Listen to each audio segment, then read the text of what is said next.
All right, welcome to Politics and Plastics. I am Jim Vessel, and today I am joined by the host and lord of the Forge the Narrative podcast, Paul Murphy. Paul, thanks for coming on the show. Oh, Jim, thanks for asking me and having me. Man, I always enjoy talking with you. Yeah, I'm excited to have you because for me, you, so I actually have been surprisingly, since I've been producing less content, or sorry, producing my own content, I've been consuming less content. It's because I've had a lot less time in. But one of the few podcasts that I still listen to is Forge Narrative, and that's not for me to be like it's Forge Narrative only because I love the variety of opinions you guys have, and it is something that I like. The variety show nature of it is something that I like because I do feel like it covers a lot of topics. So and how long have you been doing Forge Narrative? I feel like it's one of the longer running. I think you guys are almost at episode 500 or 300 coming up. Getting towards 400. It's been 400. 8 years. Yeah, Jesus, that was. yeah. Did you ever think, looking back, that is going to be you'd be doing this 8 years later when you started it? No, I actually had no idea. I mean, I just thought that, the reason we started recording in the first place is like, oh, we talk about Warhammer all the time. We might as well, record it. Maybe, you know, other people might enjoy it. And then Right. it's just kind of, it's become this kind of thing. And I do really enjoy it and love all the interaction from the folks that listen to the show. And so thank you for listening as well. Yeah, absolutely. And it's funny because I'm sure the person that you were when you started Forge the Narrative to the person that you are today, that's probably changed a lot, right? Like a lot has happened in those 8 years. It has. So, but people ask like, what did you think when you got started?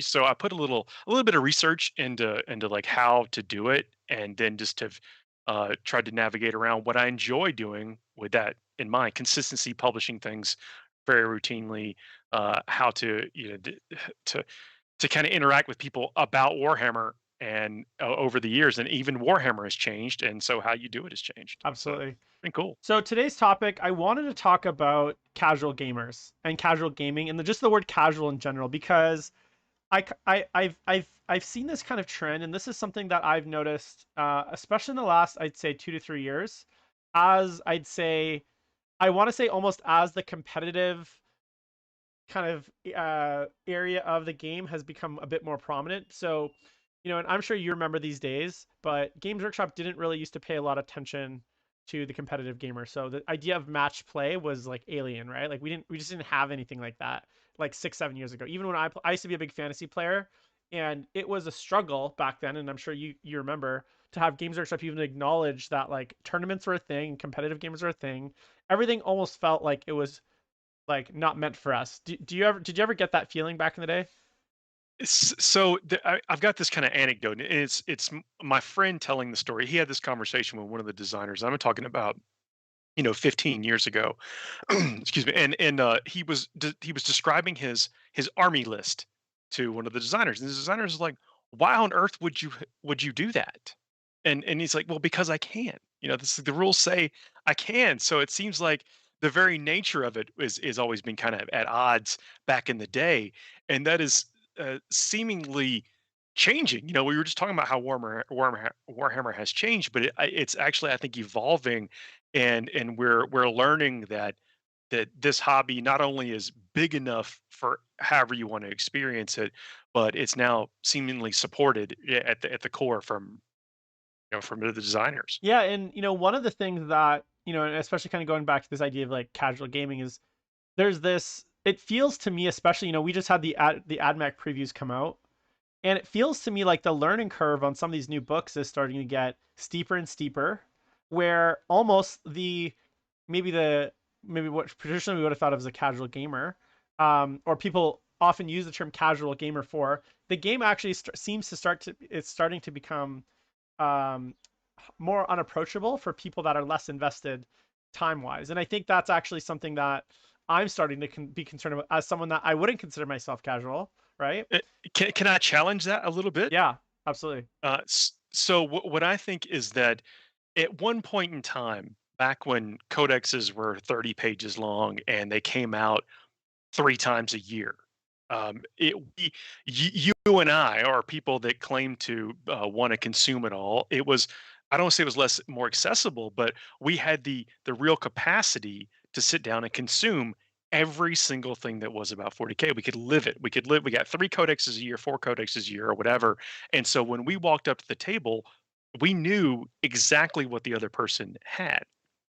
And now I think since, the pace at which things are getting released, that it's less and less attainable for the average individual, but I also think it's less and less of a requirement for the average Right. individual because we're also getting more adept at this information exchange. Right. And that's kind of one of the things that is when I'm playing, granted, now you're right. You mentioned that I create content, I consume content, I look over this stuff, I live it, but at the same time, I might not be able to tell you exactly how many points every or how many CP a stratagem is, but I'll know the stratagem exists. I think I've got an advantage because my time investment is still is, but that's really a requirement for competitive play or even high level um, uh, competitive.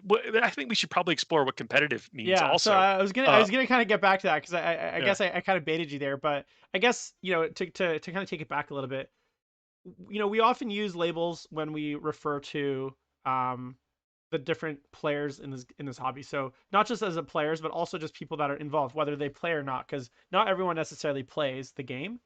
And so when you hear the word, say for instance, when we say the word casual, what does that mean to you? Like, what does the word casual mean to you? Because I feel like I'm really hung up on this word, and I really wanted to talk about this word and dig into it because I feel like everyone uses it differently, and a lot of times people use it incorrectly.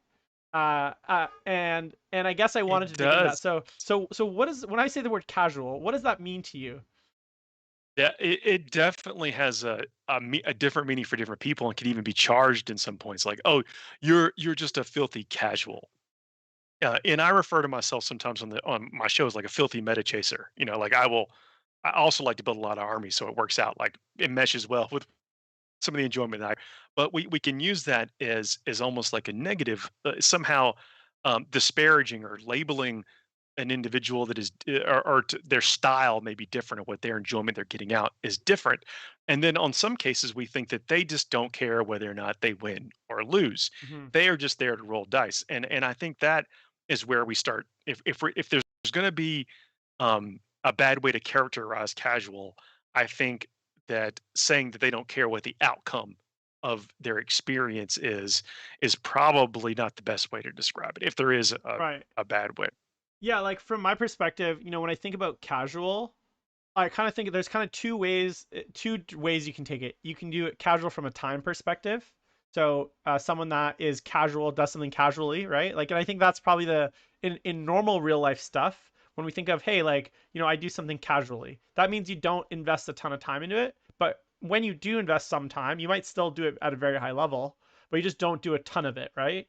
And then there's the Or other, let's take it someone painting their 2,000 point army yeah, that may take them 3 years to get their one army. Now, I'm not saying that they didn't spend the same or 1,000 hours or 10,000 hours or whatever, but they approached it in a leisurely slash casual right. pace. And then the other way I think, which is kind of what you're referring to, is this idea where they are indifferent or not caring about the outcome of, say, from a game perspective, right? And so, and we often use like the word, say, competitive and casual as like opposites, but I actually don't think that they are opposite words. I think you can be a competitive casual player. I think there are two things that you can both be, and you can be a non-casual competitive player, or you could be a non-casual non-competitive player. Like I think those are all kind of permutations of Is this players. one of those Yeah, charts exactly. to Because where because you're going to be in this quadrant or this yeah, quadrant, and but you're still at the that's tournament? right. And I think I think where it becomes an issue is because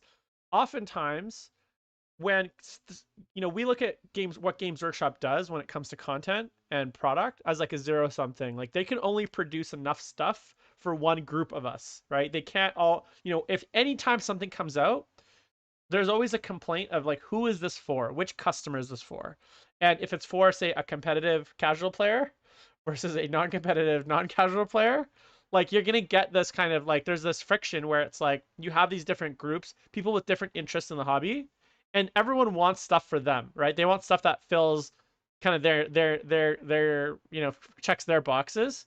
And sometimes when we use the word casual as like uh like in a negative way to demean someone's, like I'd say, like commitment, right?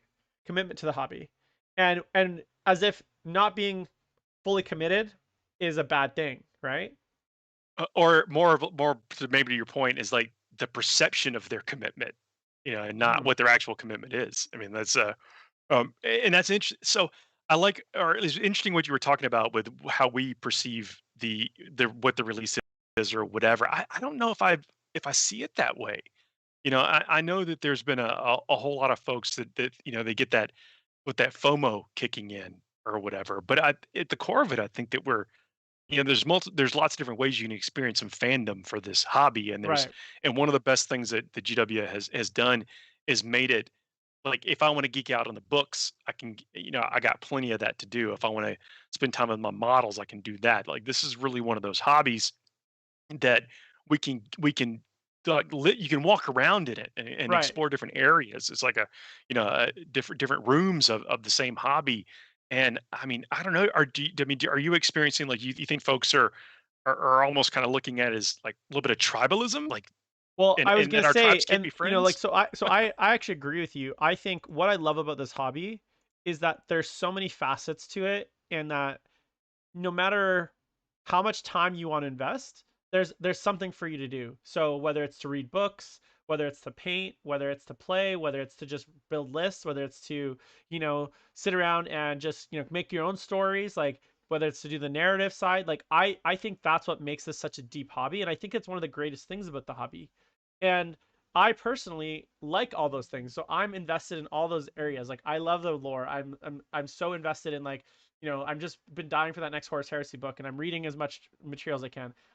Obviously, I love to paint.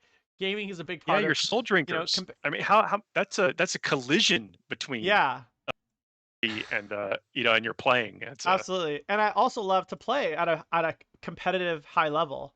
And the thing is, for me, that's what I love. Now, if someone doesn't do that, and this is actually something that I actually got in a, I don't want to say a Twitter spat. It was one of those things where I kind of made my point and I left because I was like, I don't want to argue with people on the internet. It's just not worth my time. But basically, someone was saying to me that if someone doesn't enjoy all of the aspects, then they're actually not doing it right. Essentially, they were saying, well, this is, the only way, if for instance, because I was actually making the argument that we should, and this is, maybe this is a whole discussion, we could have it, but I actually made the argument that the rules distribution should go fully digital, and they should release books with art, lore, background, painting, and then the actual rules, the gaming rules, should be fully digital, so that we can basically, so if you want to buy, say, for instance, your Eldar Codex, you can buy your Eldar Battletome Eldar, and it's got everything you want about Eldar, all the material, all the books, stories, that kind of stuff, painting, modeling, all that stuff. And then the actual data sheets and the points are all digital, so those can be updated much quicker as the rules get updated. And then if I want to be an Eldar book, I can I can basically uh, buy that one Eldar book, and I don't need to rebuy it every edition because, maybe they only produce those lore and painting books every few editions, right, or less often. And the reason I said that was because I think that it allows the game to actually iterate faster. And someone said to me, they said, well, no, what that would mean is that the competitive players would only buy the rules, and they would never be forced. This is actually the words they use. They'd never be forced to, like, essentially involve themselves in the background and the other stuff. And I'm like, well, what kind of like approach is that? Why would we force anyone to do anything they don't want to? So I got in a little bit of back and forth, and it kind of dawned on me that there's actually people out there that really believe that it's not okay for you to just like one part of the hobby. You have to be fully, involved in all these aspects, and that by, say, only doing one thing. And I know a lot of players, and I'm sure you do too, that don't even like painting. I know players that don't like building models, they don't like painting models, they don't like reading. They literally would just play the game with gray plastic if they could. And painting is like the worst thing ever. And they enjoy it just as much as I do. And I'm never there to shame them or say like, hey, that's the wrong way. But do you ever get that? Do you ever get that from people? This kind of idea that, like, no, if you're not doing like painting and building and reading the things, and if you don't know the lore, if I ask you a lore question you don't know, that's like a bad thing. Yeah. So, over the years, my opinion of this has changed. It's like I think there probably was a period. Enjoy this fun the same way that I'm having fun, then something could be wrong. Right. And I don't have that perspective anymore. I don't feel that way. I think that there are that. I mean, there are certain parts, like, I do happen to love it all, but there are certain parts of, like, even the painting that I enjoy that I consider a chore. I got to slog through getting my metallics on, but I love doing making the reds shiny. That's how I operate. It's what I get out of it.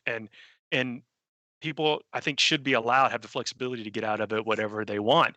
And to some people, playing board games, um some of these could just be game pieces to some folks. Yeah, not everyone has to name their veteran sergeants.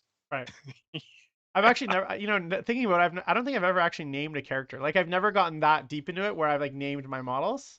Well, then, Uh, look, I don't even know why we're talking right now, because that's obviously the wrong way to do it. okay, I'm but kidding, of course. so okay, so kind of going back, I guess, stepping back a bit. Well, So I think we can both agree that there isn't any like right way to do this hobby. But let me share another little anecdote if I can, yeah, yeah, if we yeah, got go time. go please.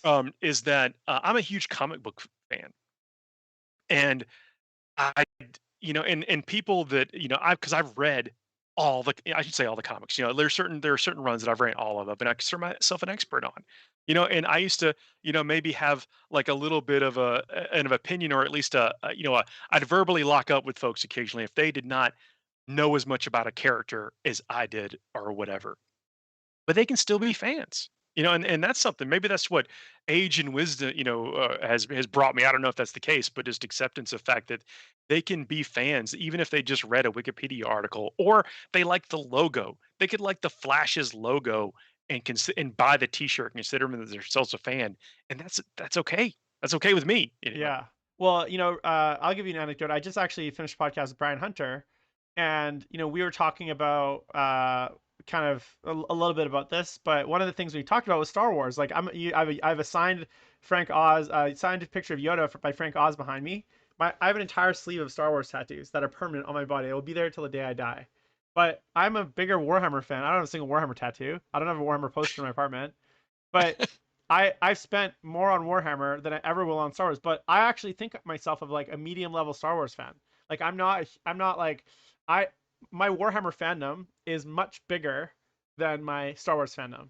And I don't produce a Star Wars podcast. I don't play any Star Wars games. I like the movies and I Oh, like, you don't play like the TV Legion shows. or anything? Nothing, right? I And, don't and either. that's like totally bizarre because, like I don't even own a lightsaber, right? Like what kind of fan am I? So, so I think there's this idea. Like, It's like, but the Star Wars universe is the Star Wars fandom is such a big thing. There's the movies, there's the games, there's the comics, that it's like I am a fan in the areas that I like, and which is the movies, which is like the TV, which is that kind of stuff. And there's other things which, although I do enjoy, I don't invest my time and energy with, right? yeah. And that doesn't mean that I'm like less, like no one could accuse me, someone that doesn't play the games, someone that doesn't have any memorabilia, so that I am not a Star Wars fan, right? But in Warhammer, that often is the case. Like if you're only in one or two of those doors, people often will accuse you of not actually being like a real Warhammer fan. There's this like gatekeeping around who actually is a true hobbyist. That's something that I've experienced. And oftentimes the casual label is used as like a pejorative to actually label people as this Yeah. like, hey, if you're not into all of these things, you're quote unquote casual, right? Or if you don't want to win every game at a high level, you're casual, and that means that it's a bad thing. Do you think I'm off the mark here, or No, I don't think you are. But these are so not everyone feels that way, and right? everyone has different levels of how they define all that stuff. And that's where, I think we're all like really close to each other, and just have to accept it more, or be more accepting of this kind of stuff. And when we're going, and especially, we haven't talked about this specifically, but when you're going to a tournament, when you show up and you're in a tournament, when we can do that again, with 150, 250, 300 people that are all in that same spot doing that same thing. I mean, who's really a casual there? Right.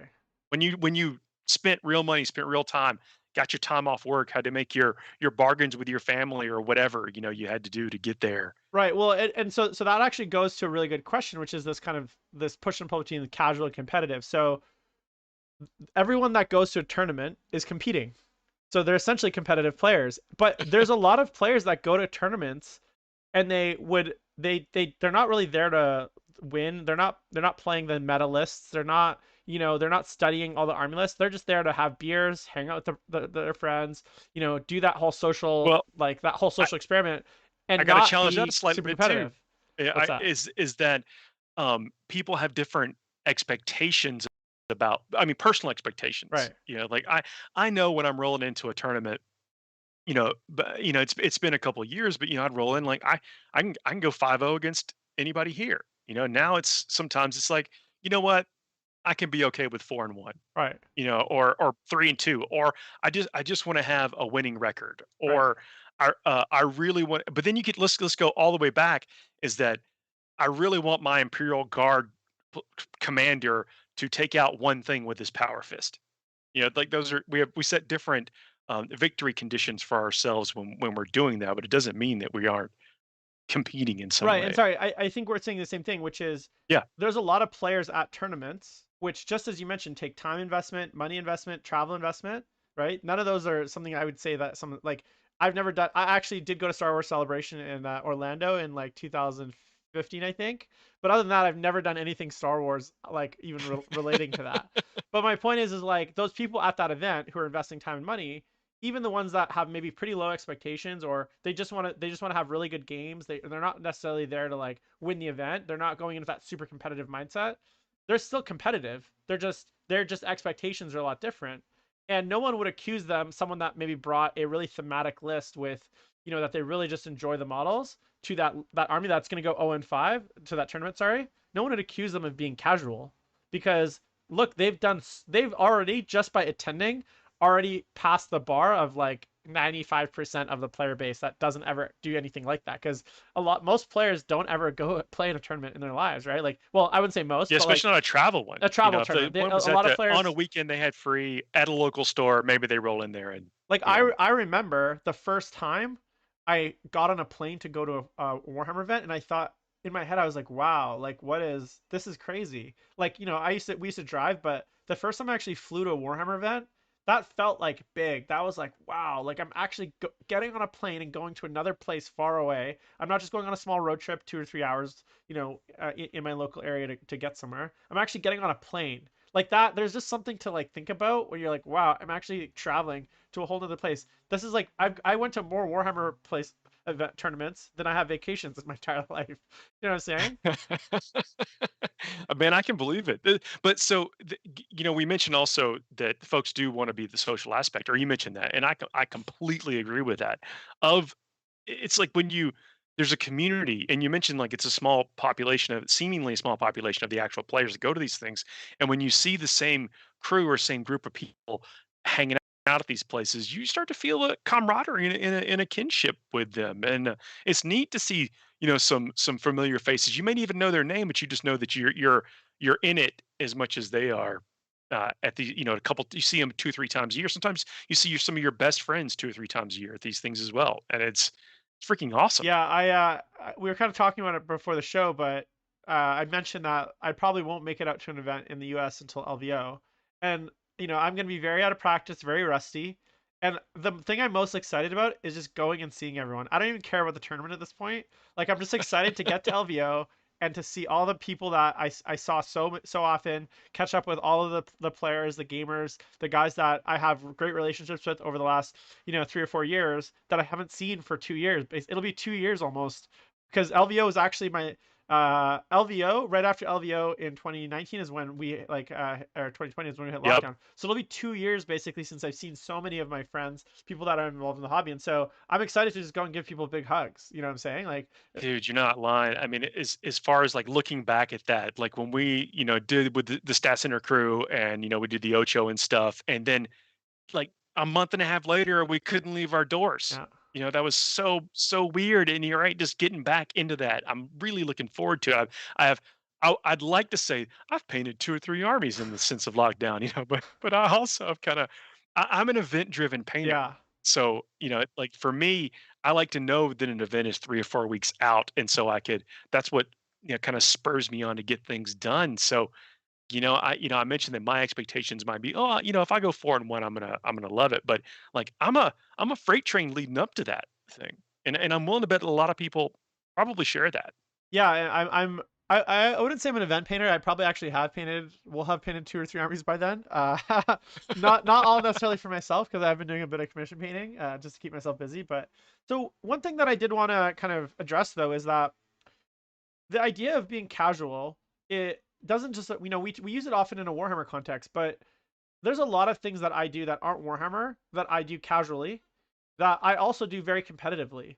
So I, for instance, like I think I mentioned earlier, like I play Scrabble with a few of my friends, Okay. and like we play maybe once a month, and Like I physical swear, Scrabble? like Scrabble, yeah, like the board game Scrabble, right? It's Okay. something actually we started to pick up during the pandemic, and I've been playing, and I have never been more competitive about a game like Scrabble. Like we will fight and claw with tooth and nail for every letter, every point. Try so hard to try to like screw each other over and win that game. And then when whoever wins, it's literally like trash talk and like glory and like cheering. Like I and it's Scrabble. We're talking Scrabble, but would you accuse me of being a competitive like I play Scrabble casually, but I play it incredibly competitively.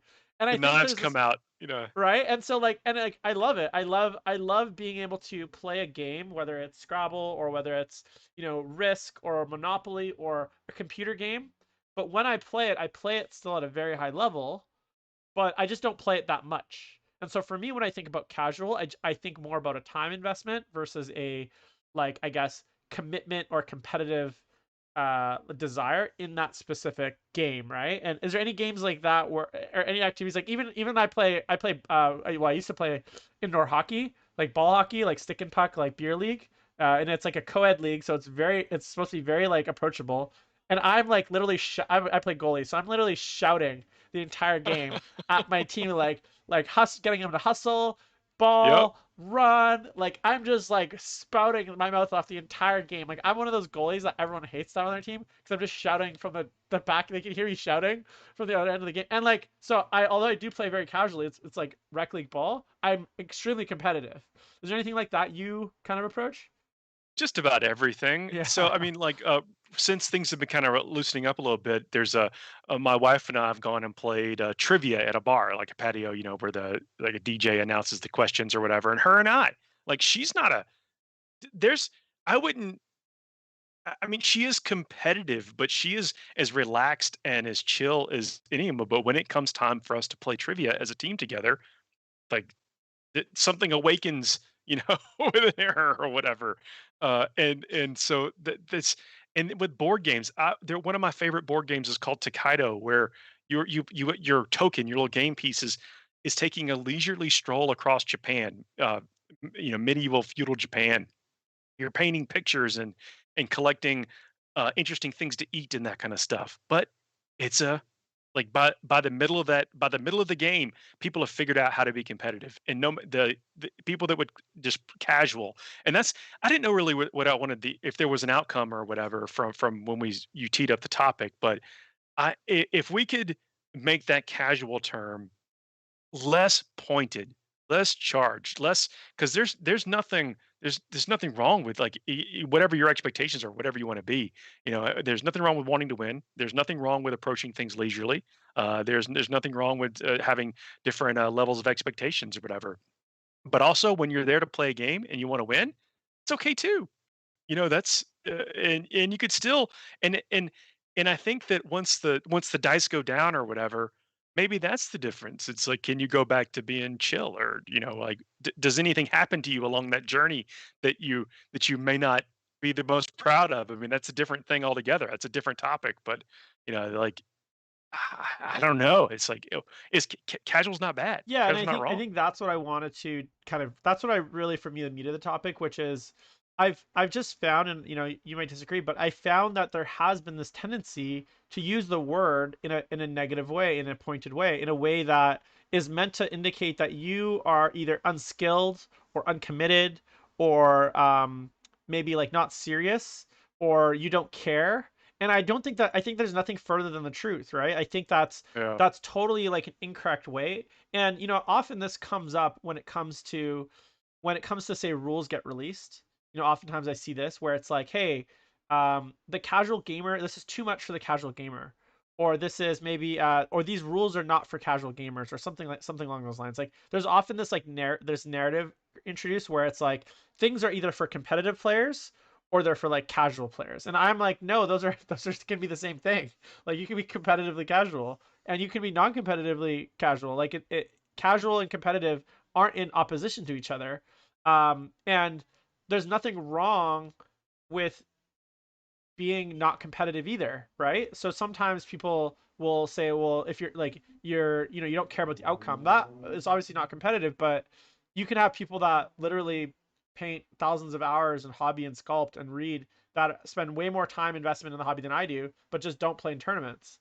I wouldn't call them casual. I think that I fully think that the best Warhammer players in the world probably don't go to tournaments. They probably are the king of their their gaming group or whatever. I don't know. I mean, that I'm not assigning a rankings. You know what I Yeah. mean? Like they probably routinely dominate their gaming circle or whatever. They could be they just can. It's but this whole thing of I think there's some like personal accountability. Like if I want to learn every rule for every codex and know everything and memorize it, I have to. If I really want to do that, I've got to do it. There's nothing. No one's going to sprinkle that on me, without effort, Right. kind of Now, thing. do you think like we is there anything that we can do as a community to kind of get away from these labels? Because I kind of feel like for as long as I've played Warhammer, there's always been this like kind of push and pull as like this like kind of idea that we say the fluff gamer or or you have the cheesy competitive player. Like there's this tendency for us to put labels, try to kind of put people into certain buckets and say, okay, well, what kind of player are you? Then once I've determined that, I'm going to know a lot about the person you are, right? And we hear the word win at all costs, like a win at all cost player. And it's like, well, what is, like, or people that often maybe push the rules a little bit and they say, oh, well, that's like a win at all cost player. Do you think that do you think there's like I guess like it's insidious at all, it's bad for the game, or do you think it's totally fine that and it's okay that we kind of categorize each other like that? Like what do you think the bigger Well, issue is? I think that win at all costs is terrible. Like when it's actual win. So there's a some people say that because someone wants to win or takes a beardy list or something that I they haven't heard are that term in a whack. while. Win it all. Yeah, win at all cost. And that's not true. Win at all cost it means y- could potentially result in unscrupulous, or bad Right. behavior, and that's not good. We don't like that. Nobody wants that. Wants to have that happen to them when they are traveling to a tournament. They got their skin in the game or whatever. That's not good. Um, but, when I just to get back to the actual question that you asked, is that the culture crafting of events, I think is huge because it now everyone's gonna value certain things, like, you may choose someone may choose to value the win record over someone's painted army or whatever, their display, and that's never gonna be different, because that's what you like that, you better than the other thing. But I think that the culture crafting of events, where all of these things are celebrated in some way, over time, could help smooth that out a little bit. Is that needed? No, I mean, because every event can have their own style, their own culture, or whatever, and people can do what they want. But I think that we're ultimately describing uh, some section of the hobby. I don't know how big it is, but it's I don't even think it's most of us. Right. And I know like, I know you won Adepticon a few times, if I understand correctly. Is Team that tournament a couple times, or sorry, ATC a few times with a team tournament, Adepticon in the team tournament, and then been in like top 16 at the Adepticon singles. right? And And like, one thing I really find interesting is like a lot of players, especially as they kind of grow. I'm not saying they're getting old, Paul, but as you kind of evolve through the hobby, like I'm turning 37 in 2 weeks, so I'm getting up there too. I might look like I'm only like I still have my youth, but I'm getting up there too. I've been in this hobby a long time, but man, that feels weird just even saying that. But I've been in the hobby a long time, and my play habits have actually evolved differently, and even now I would say I'm a lot more casual than I was, say, in 2019. Like I'm not playing a ton, obviously with COVID and Yep. stuff. But even when the tournament season starts up, like I don't know if I have another 2019 season in me, and especially when there's these young guys running around. Like I'm kind of at the age now where I'm like, I'm kind of content with just being happy with what how I do and playing what I like. I don't know if I have the energy or the fight in me, I guess, to put in that work of the Richard Sieglers, who are young in their early 20s and like a lot full of kind of spit and fire and stuff. But how have you found your approach to the game has changed over the years? Because I'm sure obviously as you've had a family and like settled down a little bit more, I'm sure that's evolved a lot. So what has that been like for you?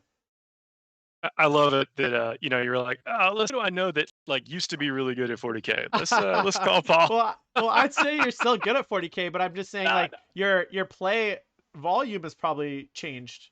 Like the amount. no, yeah, I'm Yeah. of course giving you a little bit of a hard time. Who's the wash? Who's But the it only goes, who any washouts I know? I call it Paul. but it's one of those to where the commitment is real. Like I mentioned, if you but the thing is like 40K, you can really know your army in and out, and you're going to win a lot of games. You could, and and if you have an idea of what the structure of the game is, like I know I can smell it a mile away. Like when someone says a stratagem, and I may not know the stratagem, but I know that there's something like fundamentally different with how the game works, and how they describe that stratagem enough for me to challenge it.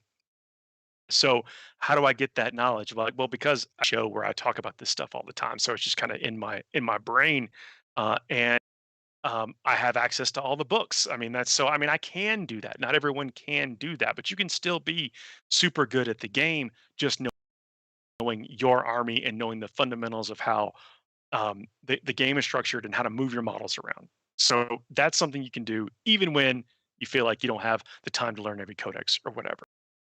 The main difference is the reps. It's like exercising. Is you have to put in the time, and if you can't, I think you got to be realistic with maybe what your expectations are going back. So for me, um I I I try to play, instead of me playing like 8 games a week or whatever. I shouldn't say 8 games a week. I think realistically, maybe at the height of when I was playing maybe 3 or 4 games a week spaced over during the week. And now what I'll try to do is like play 3, 4, 5 games every other week in one day. Now, is that possible for everybody? No, that's still not possible for everybody. But maybe as things open up for folks, you get out there and roll dice and move figures around. I mean, that's it. So now, and that was like getting ready for certain types of events. I've also changed I shouldn't say I changed, but my enjoyment from the tournament scene has gone more towards the team tournament aspect, Right. because I like that social make more, where you feel like it's not just one man versus the world or one person versus the world or whatever. You're kind of in it, and it's that collaborative thing. So I've changed where I put my time on some of that level. Yeah, it's funny. I'm as I've gotten like I guess more casual, I've had less time to invest. Actually, I feel like I'm more invested in team tournaments too, like whether it's through the WTC or whether it's through I'm obviously going to try to make it out to the Las Vegas team tournament because there's less pressure on me individually too. So it's like if I do I wouldn't say that, because you're probably painting the army. You're probably helping build the Yeah, list. but I guess I That's mean like it's not just up to me, it's up to the team. And so there's something, I've been doing a lot of practice with Team Canada for the WTC the last 6 months. And we played a bunch of scrimmage rounds and we've played a bunch of rounds and just there's something about the two things that have really made me kind of feel like it's the best kind of 40K is the team element, the camaraderie, but B it's also because 40K is inherently imbalanced. The team aspect, especially when there's 5 to 8 teams with different armies, actually helps restore some of that balance.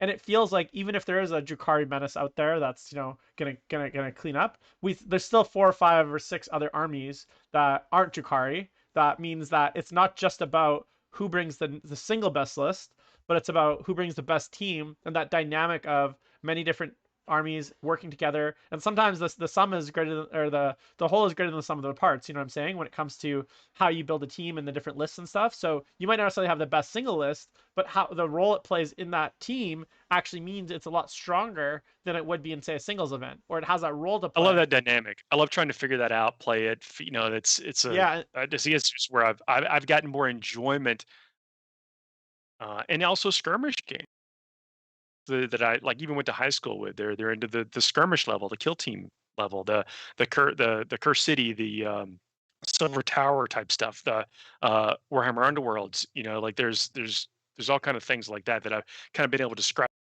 that itch, that are a little bit. I guess I can take them in kind of bite size chunks. You know, yeah. so there's different ways to explore. Like it goes back to what we are talking about in the very beginning. Like you could really find ways to do whatever you want, get whatever you want out of that. But I think staying kind of on topic here, being realistic about what affects your your happiness and your own satisfaction, and then it doesn't matter what labels other people may throw at you. Do you think this is something that, like, obviously we have like the Warhammer Roadshow coming. I assume Mike Brandt's gonna kind of, it looks like it's gonna be very similar to Nova as far as the kind of the bracketing, especially putting people in their own little groups after. But one of the things that I've found over the years is that when something is done by Games Workshop themselves versus, say, an independent third party, it brings out a very different group. Like there's a certain group of players, or people that are in the hobby that are very kind of, uh, I guess they kind of stick to Games Workshop. They're the kinds of people that maybe only use Games Workshop paints or only use Games Workshop brushes. They're very much kind of, they read White Dwarf regularly, and I do this. I do some of those things. I don't buy the brushes anymore, but because they're so immersed in that ecosystem, for them, like, say, the Warhammer Roadshow is gonna really be the first actual tournament. Like that's like these people that maybe never would go to like an independent tournament, but finally now that Games Workshop is doing it, they're gonna go because it's like now an official Games Workshop thing. It's in that ecosystem. Do you think that's actually, like, am I making that up? Because, or do you think that's I, actually a thing? Because I really I feel don't think you are. there's this Uh, group that's like very kind of like, I guess, insulated in that Games Workshop ecosystem, and unless Games Workshop kind of gives it their blessing, they're not really in it. And so I I, kind of feel I'm interested to see what that crowd looks like at those roadshows. yeah, I don't know if it may not be that calculated as you laid it Right. out. But it's like I see even the indie tourney scene. The like my first major tournament was a grand tournament, you know, a GT. I mean, this is forever ago, but you know, hey, and that got me the bug or whatever. And then the independent tournament scenes, man, each one has their own little culture and stuff like that. But you know, I think of it as a celebration of the hobby. And you know, some folks may think that some of these independent events are, you know, they don't like their house rules or you know whatever. But it's not like all those people think that way or all these people think this way or that way or whatever. It's just that you know once the but the brand, the sponsor, the core of this does something, some people want to be there. Like going to Bugman's is so cool. Like Right. there's a in there are no shortage of pubs in the UK, you know, but let me tell you, walking into Bugman's is an experience, you know, like and Yeah. so it's a different thing. And so I'm willing to bet this roadshow will bring out folks that have not done this type of thing before. But that's awesome. Yeah, no, I'm excited for that. And I'm the same. I think my first grand tournament was maybe like 2001, a Calgary grand tournament or something like that. Like, I think, you used to get the t-shirt. I used to wear those t-shirts Yep. around. Like, I collect them, all the t-shirts. So and then obviously when the GWGTs went away, that obviously the independent scene really filled that hole. So I'm curious to see, though, like, we're still gonna, like, and I was quite surprised that, actually the biggest surprise, I think, from the announcement, and we're getting sidetracked, but who cares? We can talk about whatever we want. Was that they're gonna be eligible for ITC points, which I thought was very interesting because I thought that I wasn't sure if they were gonna try to keep that separation of, like, hey, we don't want to be part of these kind of third party, ITC, that kind of stuff. But I guess I'm sure Mike Brandt kind of was able to twist their arm a little bit to get them to actually like incorporate it. So I thought that was really interesting, and I think because of that, you will actually see a lot of the regular tournament folks because now it's actually worth their points. But I would bet you if all of a sudden, say, like if you didn't have that eligibility for ITC points, why would a lot of these players travel for it, right? Like a lot of those very competitive players might not necessarily. Some of them some of them the ranking is like all that matters, right? And so I'm actually really glad that they did that, but I'm curious to see what kind of players show up to these events, because I definitely feel like there is this whole um, and maybe I'm being like I'm starting to label people now, but I guess I'm starting. You got to go back to think of Yeah, all the thing that got him through that door. yeah, What got him to over cross the threshold at whatever that event hall is. yeah, absolutely. Yeah, I think that's what it. And like, I don't know how these things are going to be structured or how they're going to go. But I'm really looking forward to it. Like I mean, Well, I'm yeah. not Here's hoping cool there's a trophies, few more on my side of the continent. camaraderie, the being there, and again, just immerse. I think it's going to be awesome, and I cannot wait to see how this all comes together and shakes Yeah, out. like also to say from a personal point of pride, I have two plaques from official Games Workshop plaques from I think like the 2003 and maybe 2004 Grand Tournaments. Ah, can you And see that one over yeah, there? it's two of those. I think it's the one with the hammer. I Yeah, don't know if that one's, but it's like a wood and it's got the that's the eagle. yeah. So mine were Yeah. for fantasy, so they have the Galmaraz on them. And those are probably of all the trophies I've won, those are probably like my top three most prized possessions because they're like official Games Workshop trophies. So I'm really excited to have like not that I'll probably win any at these events, but I'm really excited to have that come back because there's something that feels really good about Games Workshop themselves recognizing kind of excellence, I guess, in the field of wargaming. You know what I'm saying? Yeah. Well, look, I know they've been putting out some cool trophies or whatever, so I would imagine it's going to be cool, and it's going to be, people are going to want them, and then people are going to want to be there and experiencing the same type of hobby, especially after the year and a half that we've had. This has like been a collective experience, and we've missed some of this stuff, and I think getting back out again is going to be awesome. I think being there at the actual sponsored Games Workshop things. I mean, don't get me wrong. People used to say, you could pick one event to go. If you could tell people to go to one event, what would you tell them? And I would very honestly tell them Adepticon. Like Adepticon is amazing. There's the culture of the event's cool. The fact that there are, you know, 1,000 other games happening or whatever, 4,000, 5,000 people or whatever. It's like the closest thing because I go to gaming conventions and stuff like Yeah. I used to or whatever. So I like being around all that or whatever. But I'm hoping all that translates into these road shows and how it happens too. I mean, it's worth getting out. Anyone who's ever been uh, hesitant for if they didn't think they're going to have a good time. Let's just say if having fun was a concern for you, and you did not think that you were going to have fun going to an event like this, I think you can put those concerns at rest because people have fun. You got to be realistic about what you're talking about what your fun level is, like what defines your fun. But fun is going to be had at these Yeah, things. If anybody's curious about getting out, whether or not you think you're a casual, you think you're competitive, you think you're, any degree in there of if we were putting those things as opposites, which I think we've determined that they are not.